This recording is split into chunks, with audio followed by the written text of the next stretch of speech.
24 లక్షలే ఉంటే 53 లక్షల వరకు వర్క్ పెట్టడం జరిగింది.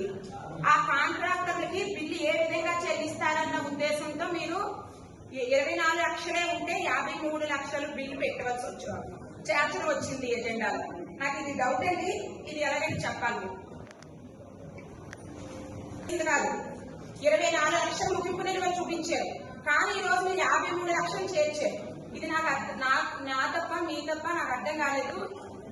విషజ్వరాలు ప్రబలే టైము, ఇలాంటి టైంలో కనీసం మీరు దోమల గురించి కానీ, కుక్కల గురించి కానీ, పందుల గురించి కానీ వ్యాధి నిర్మూలనకు సంబంధించి ఏ విధమైన చర్యలు తీసుకోవడానికి ఈ రోజు ఎజెండాలో పెట్టలేదు. అసలు అది చాలా మనకు ఇబ్బందికరమైన వాతావరణ పరిస్థితి అండి ఈ టైం. మనకు ఇలాంటి టైంలో మీరు కనీసం ఒకటిసారి డౌట్ అండి, మేము కొత్త పార్లమెంట్ ఏర్పడిన తర్వాత 3 సంవత్సరాలు అయ్యింది. ఈ 3 సంవత్సరాల్లో మొత్తం మున్సిపాలిటీకి ఒక్కసారి